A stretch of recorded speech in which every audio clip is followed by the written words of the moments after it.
This episode of She's on the Money is brought to you by our friends at Sharesies, but more on them a little bit later. She's on the money. She's on the money.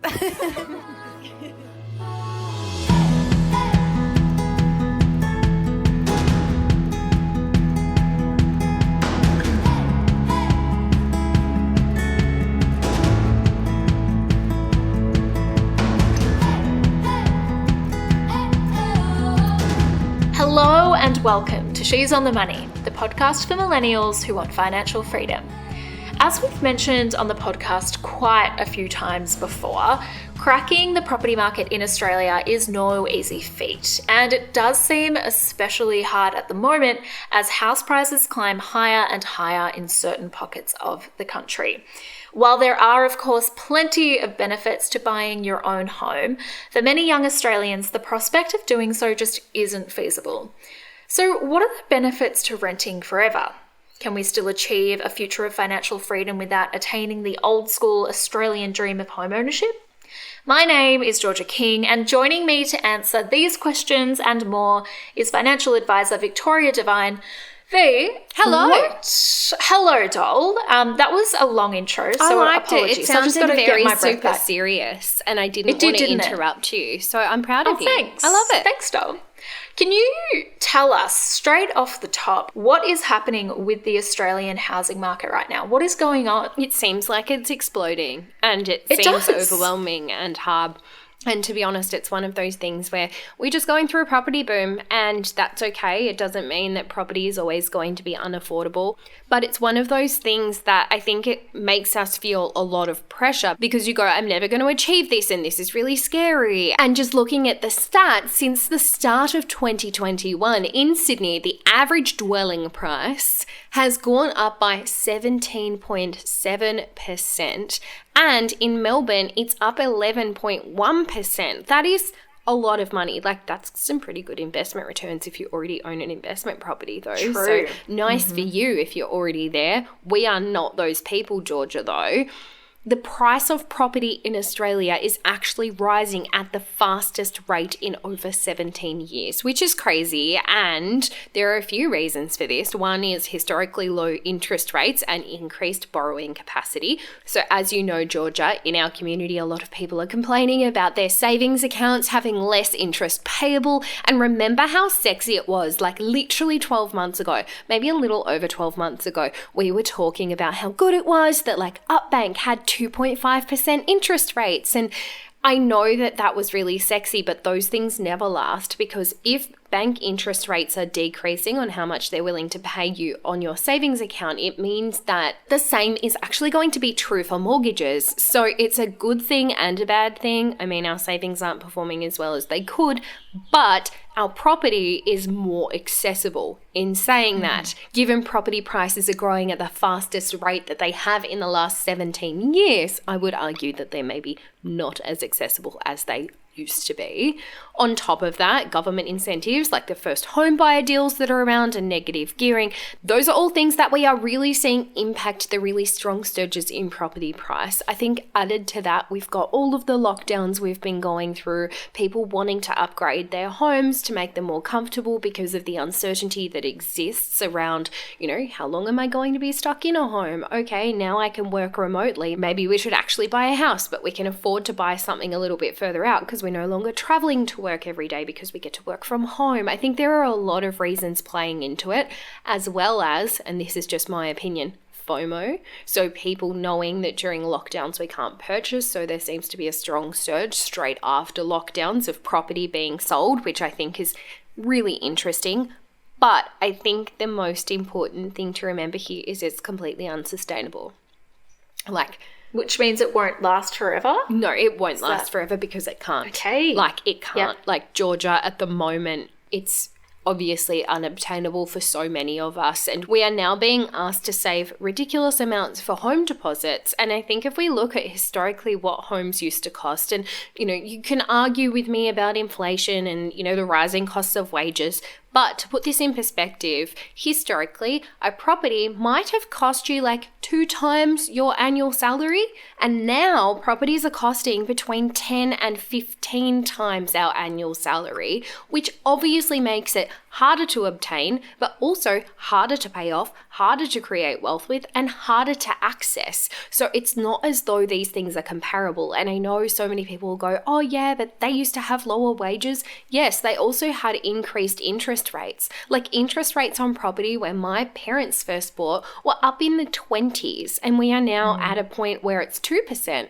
Which means it should be more affordable, but the comparison between how much it costs us relative to our incomes is so significantly higher these days that I don't think it's sustainable going forward. Like it's already 10 times our salary, Georgia, to buy in Melbourne. Imagine if it was 20. We genuinely couldn't afford it. Like most people can't at this point in time afford to get into the property market, and I think it's fair, and that's why we are now talking about what renting forever actually means. Mm-hmm. So just on that, V, are you saying that it's not sustainable because people literally can't enter the home buyers market anymore, so the prices will just have to come down because there won't be that demand because we just can't do it? Is that? I think that they'll cap out. So what I'm saying is they absolutely cannot continue to grow at the same rate that they have for the last year and even for the last 30 years because it becomes unaccessible. Like we aren't actually going to have people to buy the properties, and property is based on supply versus demand. So if there's a supply and a demand, it is going to increase the property prices, but how much supply isn't going to matter if the demand isn't there because we can't afford the property. Yeah. Like if I said to you, Georgia, all right, well, we want to buy a property and you've got a really normal salary and you want to buy a property with your partner, you both have really normal salaries, how much is that going to cost? And I said it's going to be $3 million as a start point. You go, cool. I can't afford that. I'll never be able to afford that, especially as a first home. So I think that we need to remember that at some point it will tap out, but also what if we didn't want to buy property in the first place? Exactly. And that's kind of what we're talking about today, because we do often assume that having property is the great Australian dream. Well, but technically for a lot of people, is the great Australian dream because that's historically what we've been fed and what we've been told is really important and what we should value. Mm-hmm. Exactly, but it's not necessarily what we all actually want. Which leads me to my next question, V, because you relatively recently bought a home. I did. You've said on the podcast before that property wasn't a priority for you. You didn't see it necessarily as the be-all and end-all from an investment or financial perspective. So can you talk to us about why that is and why property isn't necessarily the best investment out there? Yeah, I am just going to preface this because I know I'm incredibly privileged to be able to do that, and the way you explained that makes it sound like I was like, oh my gosh, like I'll just buy property because I can. No, that absolutely wasn't the case. I bought a property with my partner, Steve, because it was a really big value set of his. I had always thought of property as something that was a really large commitment that I wasn't necessarily sure I wanted to commit to. As you know, I am a financial advisor, so I have done all of the stats and maths behind it. So I'd worked out that, you know, if I invested my money in the shares that I was investing in instead of purchasing property for me financially, that was going to work out better long term. And it also, to me, felt like less of a commitment, and I could, you know, at that point in time, live the life that I wanted. I had a boyfriend, Steve, and we were renting together. We lived in a really nice townhouse. To me, there was actually just no reason to purchase. But one of his core values and one of his biggest money goals was to purchase a home.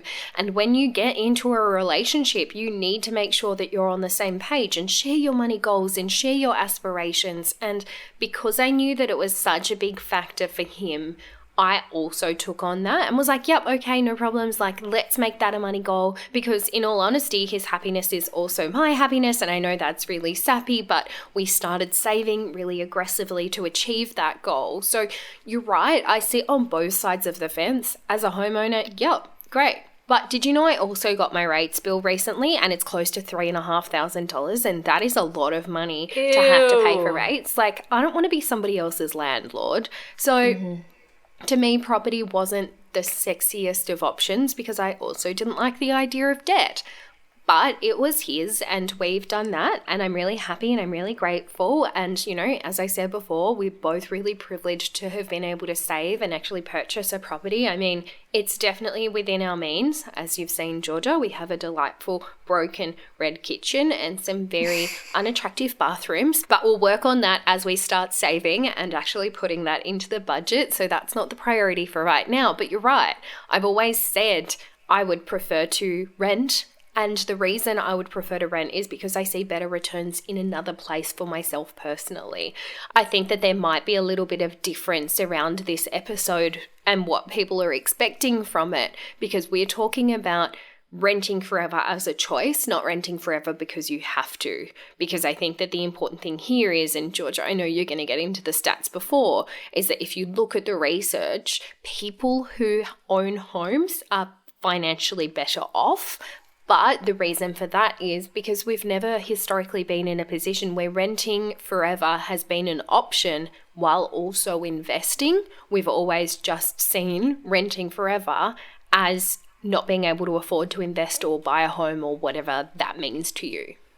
Mm-hmm. But now you're starting to see people who are turning away from the idea of buying property and renting forever and choosing the share investment. Yeah, and you're seeing creation. the property market start to catch up with that too. So historically, it's always been 12-month leases, and people are now, one, being more flexible in the terms and conditions in those leases, allowing things like minor modifications of the house and painting, but also pets. And also, a lot of landlords are now offering longer leases because they want tenants in their property for long periods of time. But on the flip side, as a renter, you probably want the stability as well to say, okay, well, I don't have to review this every 12 months because I actually signed a 5-year lease. And it's one of those things that I think the real estate market is starting to catch up with what the priorities of millennials are.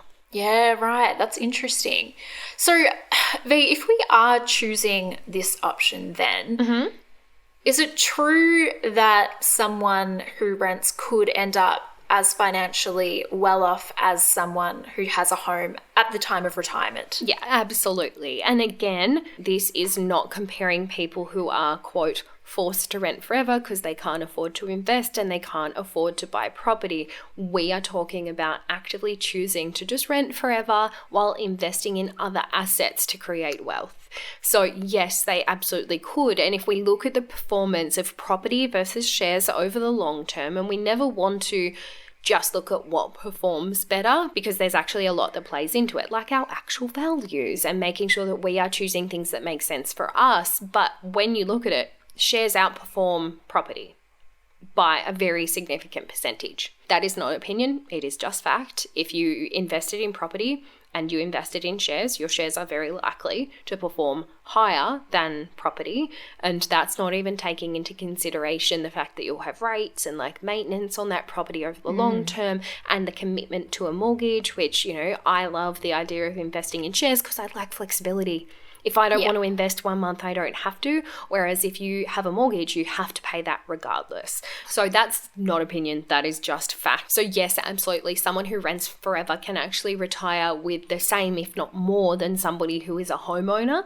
But that is assuming that you don't just go, okay, I can't afford property, I'm not going to prioritize wealth creation. Like, the expectation to prioritize your wealth creation still exists. You are just actively choosing another asset class. Okay. And I feel like you've said before, V, something about like your primary residence isn't necessarily an investment because you're living in it. Yeah. And you can't just like click your fingers and then have the cash that it might be worth. Like, can you talk us through that a little bit more? Yeah, absolutely. So let's use you as an example again, because I love just throwing you under a bus. And I don't mean that literally. It just makes sense to the example. Imagine if it was literally and you just loved throwing me under buses. But I love you, G-King. But when we talk about your primary residence or your family home not being an asset that I think is a wealth asset, it's because to actually get that wealth working for you, you have to extinguish that asset and sell it. You need to liquidate it. You need need to actually turn that into cash or an investment that makes you money. And the home that you live in does not make you money because you're not renting it out. I mean, there are lots of ways to do that. You might have a housemate and that might give you an income source, but we're just talking about a base. George King goes and buys a house and lives in it. Let's say that you go and buy a house, Georgia, for $500,000. And by the time you retire, that property is worth $1.5 million, which is actually the reality of a lot of people who are retiring at this point in time. And they say things like, oh my gosh, I'm fine. Our house is worth so much more than what I originally paid for it. You go, okay, cool. But that's only helpful to us in our wealth creation journey and the journey to actually creating an income in retirement if you go and sell that house and go back and invest that $1 million difference and go and buy another $500,000 house and live in that. And they go, oh no, I don't want to do that. I don't want to move. This is the home that I've lived in. You go, okay, cool. So regardless of whether it's worth $500,000 or $1.5 million, it doesn't actually matter because that is not going to be playing into your wealth creation. That is not going to play into you having a safe and comfortable retirement because no matter how nice your house is, you need income to be able to pay for that house and have the electricity be turned on and put food on the table and potentially send your kids to school. So the important thing there is not seeing your primary residence or your home as an investment because it is not one. And I say that kindly, and I know that a lot of first homeowners are going to be like, yeah, but like, I'm so proud of this. And I am too. I really am. But when it comes to saving for retirement, that's not what we're talking about. Like having a fancy family home just means you have a fancy family home. It doesn't mean that you have more income coming in retirement, which is ideally what we are working towards. And I think that this is one of the fallacies that exists in Australia, and that is people going, yeah, but like I bought a really fancy family home and paid it off and now I'm retiring, but they haven't prioritized another form of investment or their superannuation, and they end up with these really expensive homes that they are forced to sell so that they can then afford to retire. And if I'm getting you, gee, you were in your 20s. If I'm getting you now and I can educate you on this right now, you're not going to be in that position in the future where you just relied on paying off your mortgage as a form of wealth creation. And I'm not saying that paying off your mortgage is bad. Like, definitely do that. But we can't only rely on that unless that was your wealth creation strategy. So to flip everything that I have just told you, some people's wealth creation strategy is actually have a big family home, have the kids, have the dog, but when they retire, they downsize and they sell that home because they don't need all of the bedrooms for the kids, and they buy something smaller and then invest the amount of money that they had that was the difference between what the house is worth versus what the house was actually originally bought for, and they create wealth that way. But when I talk about it, I just don't want people to be forced to sell their family homes without having the education that they deserve access to. If that's your plan, I love it. I'm glad you have a plan. But that's just it. We need a plan. Do you find that a lot of home buyers tend to limit themselves to just that investment because they think like that's all they need to worry about, that's done and dusted, financially set up and ready to go, where they could be maybe making the most of the share market as well? Yeah, absolutely. And that's where, as millennials, and I know that not everybody listening to our podcast is a millennial, but gee, you and I are. So speaking from experience, a lot of us will go down to the bank and say, okay, bank, I have been saving my butt off and I have a home deposit. How much money can I borrow? And they say, gee, you can borrow $1 million. And you go, great. Well, I guess I'll spend $1 million then. But you don't comprehend what that $1 million actually means. When in reality, if you'd done your budget and your cash flow and actually paid attention to what you wanted to create when it comes to wealth, maybe you would have worked out that you didn't actually want to spend more than $600,000. Just because you can borrow it doesn't mean you should spend it. You need to make sure that it makes sense for your financial situation and you're still putting future you first. Whereas if you put yourself in a position for the next 30 years, because that's how long a mortgage is, where every single spare dollar that you have has to go towards paying off that mortgage, one, gee, sorry to tell you, you're not going overseas again because you can't afford it. But two, for 30 years, you haven't been prioritizing wealth creation. This isn't something that you can just put to the side and be like, oh yeah, once the mortgage is gone, I'll care about it, because you've missed out on 30 years of compounding interest. That is why we need to care about it. And getting back to the point of this episode, that is also why some people are like, I really just don't want to own property. I don't want the commitment. I don't want the long-term debt. I don't actually want this as a responsibility. So I'm going to create wealth in another way and maybe invest it in a different asset class and choose to rent. And I think that that is a very viable option if it makes sense for you. Definitely. The other thing that we've spoken about on the pod before is rent vesting. So that's the idea that you rent in maybe a suburb that you can't afford to buy in and then have tenants in a property that's located somewhere that is affordable to buy in. What are the main perks of doing that? So there are a few. Obviously, you get to maintain living in the suburb that you want to live in. Maybe you want to live in inner city Richmond and you definitely couldn't have afforded to purchase the townhouse that you live in. So maybe you purchase a little bit further out and rent that out. That is you creating wealth for the long term by choosing property as your asset class. Essentially, it's similar to saying, okay, well, I'm still going to invest in something. It's just I'm going to rent. Whereas renting forever would assume that you're investing in another asset. So you're investing in shares instead of in another property. And again, that comes with a number of hurdles. Like we did a whole episode on rent vesting, but rent vesting means you still have to come up with a deposit. You're still stuck with a 30-year mortgage. And if you don't pay it 1 month, that's actually not an option. And you've got the added bonus of having to manage tenants and what happens on the months when maybe the house isn't leased out. Like, can you afford that difference? It's all just about working out what strategy works for you. And I've got clients on both sides of the fence. I've got clients who are rent vestors. I've got clients who are homeowners and live in the home. And I've also got clients who have really great salaries. They have really high combined incomes and they're choosing to rent because they're just like, I don't want property. I just want to invest in shares and have financial freedom sooner rather than later. And I respect all of those options. The point of this episode is talking about what that option means, because I think that there's this massive misconception that renting forever means that you can't afford to retire, that you can't afford to, invest, that you can't afford to do things, when in reality, renting forever could actually give you freedom to retire early.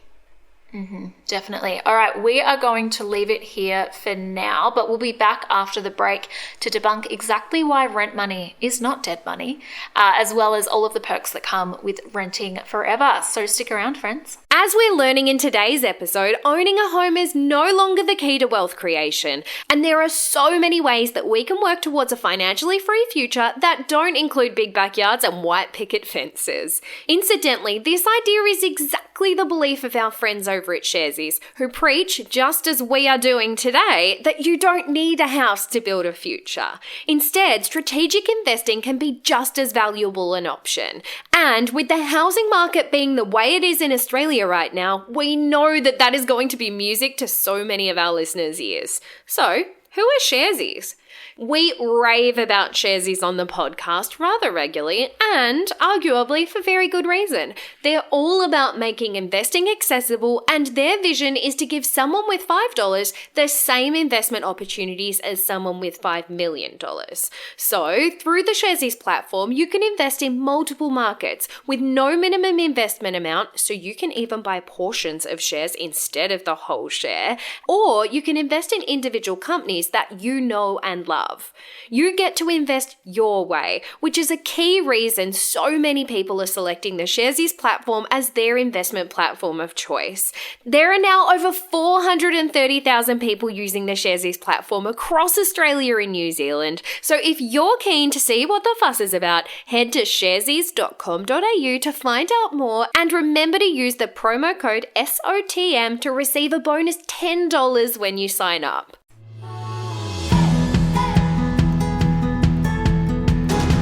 Okay, V, back into it. People often say that rent money is dead money. You and I do not agree with that, but can you give us like a really juicy, like 1 or 2 line answer for the next time when someone says that to us? Yeah. Did that make sense grammatically? Yeah. I don't know. But you know what I'm trying to say. It's just Who cares? dumb. It's just a that podcast. Saying is dumb. You just tell that person that is dumb and then you don't talk to them again. No. Why though? The actual answer is rent money is not dead money because, I'm sorry, what are you doing if you're not paying rent or putting a roof over your head? Like, rent is an essential cost. Yes, a level of luxury comes into it. You might choose to live in a city, in a fancy apartment, and that's completely up to you. That's where lifestyle comes into it. But I genuinely believe that rent is a lifestyle cost. So yes, to a certain extent, it's a hygiene factor. We need to put a roof over our heads. We need to actually have a home. We need to live somewhere. But when it comes to spending more money on rent, that is a lifestyle decision, and you're investing in that lifestyle that rent and living in that location can afford you. So for me, I think it is an essential cost, and people need to stop saying like, oh, rent money's dead money. I'd much prefer to put it towards a mortgage instead of paying somebody else's mortgage. And you go, okay, but even if you were putting it into your own mortgage, are you actually creating wealth, or are you financially crippling yourself for the long term? Because too many times do people prioritize having a mortgage that financially cripples them, gives them a life that they don't love because they are not financially able to afford anything more outside of that. Like, maybe renting inner city Richmond, and I keep using this as an example, it's just because it's close to where we both live, G. But maybe you're renting there and enjoying the lifestyle. If you'd purchased, you actually wouldn't be able to enjoy the lifestyle even if you were in a great location because you don't have the free cash flow. So I think it's far from dead money, and I think it's some of the most important money you'll ever spend in your life. But not every dollar that you earn is actually savable. And I think that that's really important to remember as well. Regardless of what you are doing, you have to pay money to put a roof over your head. And I'm just not going to be swallowing the argument of, yeah, but you could be putting it towards a mortgage. Okay, cool. But like, you could also be renting somewhere relatively cheap and investing and creating more wealth than a mortgage would ever create for you. So please stop arguing with me. Do you think it is almost a bit, like it has a bit of boomer energy about it, you know what I mean? Like, yes. a very, you want to it's just an be older like, generation okay, boomer, kind of. no problems. Yeah. And I get that, and maybe it was back then. Maybe back in their day, G, when they had really high interest rates, but property was quite accessible because it was only 1 or 2 times their annual salary. Then maybe it was like, yeah, you're right, it just makes more sense to purchase. But given property now is between 10 and 15 times our annual salaries, that's actually not that feasible. Like, that argument doesn't stand up in the same way that it used to. So I think that for us, we need to remember that it is not just a lifestyle cost, it's actually a necessity, and rent money is absolutely not dead money, and I would like to cancel that phrase. Yes. Okay. Cancel perfect. it. That was the answer I wanted. Thank you very much. Okay, so let's talk through the benefits of renting forever. You can do what you want, G. Literally, you could have a tree change 1 year and then you could have a beach change the next. I'm not by no means saying that that is exactly what you want to do, but there's obviously more freedom and more flexibility to live the life that you want. And obviously this means you've got the freedom to rent in certain school zones, which could be really helpful for you, and also rent in locations that you otherwise wouldn't have been able to afford anyway. Like, how good would it be to go live in Toorak, G? I mean, fancy doll. I'm not going to go live in Toorak. I obviously don't want to live there, but like, I definitely couldn't afford to purchase there, but you know what? I can afford a lease there. So if that's the lifestyle you want to live, you can still live it. And I think that that is really cool. You also save a huge fee for a deposit and the stamp duty on purchasing a property. You don't have that financial burden of having to save up for 10 plus years in some circumstances to purchase, and you don't have to pay off a mortgage, which is a non-negotiable, very high cost, which can be extremely stressful for so many people while it is not your home. Also, G, it's not your house, so if the hot water system breaks, somebody else has to pay for it. If that's not true. A money win, I don't know what is. And then, obviously, you're going to get more flexibility with your savings. You can invest more in the share market if that's what you want to do, and you don't have to worry about putting all your savings towards a deposit because you're creating wealth somewhere else and you're creating wealth then and there. So lots of people who save for a home and have home buying as their goal just don't consider investing because they have to aggressively financially save. And I just want to remind everybody that this isn't opinion. This is literally me saying, hey, here are some benefits of doing this. If you want to save for a home, like, go get it. I want to hear about it, friend. I want to know what you are doing. We are just talking about normalizing all the different options that are available to all of us to make sure we are picking the right one for our situation. And if you're listening to this podcast and you're like, why is Victoria trying to convince us to rent? I'm not. But a lot of people are going to listen to this episode and resonate and be like, oh my gosh, I'm so glad someone said that was okay, because that was my plan. Like, that's what I wanted to do. I don't want to own property. It wasn't my value. And I'm telling you right now, if I hadn't met Steve and property wasn't one of his values, I wouldn't own a property. I just don't want that responsibility. And I love the idea of having the flexibility of a lease and creating wealth outside of that. And I've said that before, but I think it's just really important to remind you all right then and there. Yeah. And I think it's a comforting idea that for people like myself who have felt for years now quite overwhelmed by the housing market and, you know, still holding on to this dream, but not really sure why I have it, but I'm renting for now, but how will I end up being okay? Like, it's comforting to know that we can rent and just create an investment strategy and still end up in a really good place when we do come to the end of you are our going to working be life. fine. You do not. And I think that this is what I want you to leave this episode with, is the knowledge that you do not need to buy a home to be financially stable. You do not need to have a mortgage to be relevant. You do not need to have a mortgage to actually create wealth. You can start creating wealth. You know, our friends at Sharesies, you can invest $5 and start creating wealth. Whereas with a home in Melbourne, you're going to need a minimum of $100,000 saved before you're even able to walk into a house. Like, it is insane. And those hurdles are only getting higher. And I know at the start of this episode, I said they're not going to keep going as high as they currently are.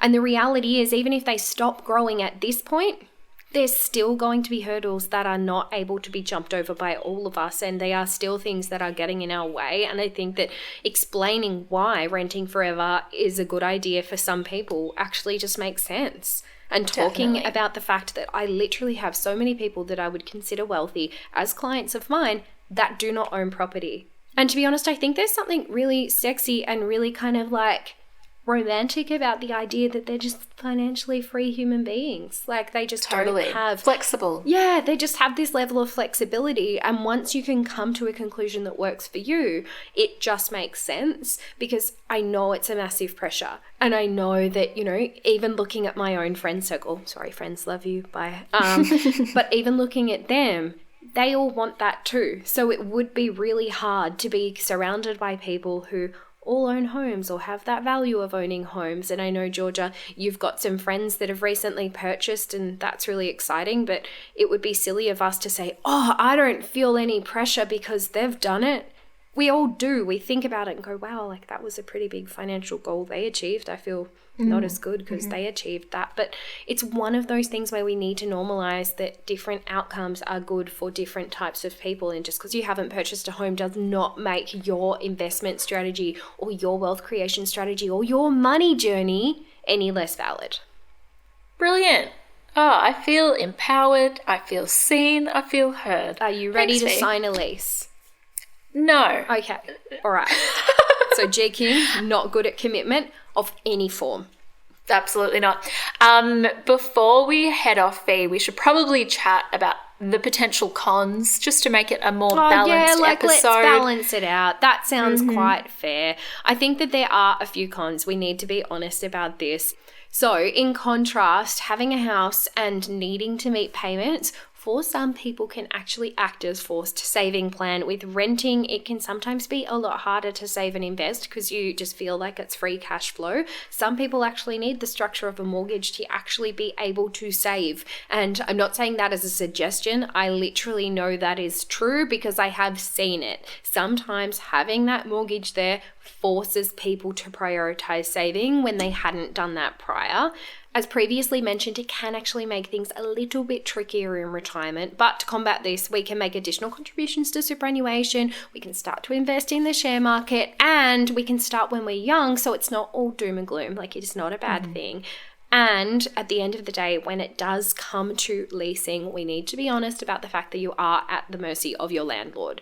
So regardless of the fact that, you've signed a 1-year lease or even a 5-year lease, you really can't know how long you'll be able to live in that home. And if you're a bit of a homebody and you just don't like moving or you don't like change, maybe that's not a strategy that is going to work for you. And that's why it's so important to remember our own values around what we want from life. And what I want, Georgia, might be very different to what you want. Because I don't mind moving. Whereas you might go, oh no, I hate being uprooted. That is the worst thing ever. Maybe a part of your money story is that you just want the stability of having your own home.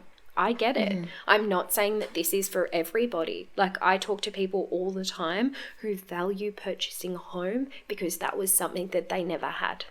And I think that it is really important to acknowledge that as well. We are not saying that this is an option that is for everybody. We are just saying this is an option that you need to be educated on, and you are going to make the right decision based on the values that you hold. Okay, well, I mean, that there weren't as many cons as I expected there to be. Look, there aren't that many. I mean, I tried really hard to scrape those ones together, but I had to be honest. Because clearly I'm a little bit biased and think that it is a really good strategy, especially for millennials. Looking at the property market, looking at the share market, looking at the numbers behind everything, I do think that renting forever is going to be something that we see a lot more people choosing actively over the next few years. All right, V. Well, I think that is all we have time for. And once again, I just feel quite relieved, I guess, is the feeling, because I know myself and so many of my friends have been feeling that real sense of overwhelm when it comes to the property market and just not really believing that we'll ever be able to get there, and knowing that there is now this other option that no one really speaks about. I don't think we don't really speak about the benefits of using this as a strategy. It's really exciting. No, because I think people automatically think you either purchase a home or you rent, and they see renting as a subpar option, it's the thing you have to do. But you can also actively choose to do that as a part of your wealth creation strategy. And I think it's pretty sexy, if I'm honest. Love that. But all right, B, let's leave it there. We're done, my friends. I am sorry. But as always, just before we head off, we'd like to acknowledge and pay respect to Australia's Aboriginal and Torres Strait Islander peoples. They're the traditional custodians of the lands, the waterways, and the skies all across Australia.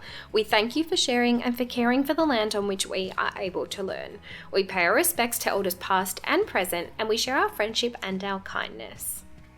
And remember, guys, that the advice shared on She's on the Money is general in nature and does not consider your individual circumstances. Sorry. She's on the Money, if only. She's on the Money exists purely for educational purposes and should not be relied upon to make an investment or a financial decision.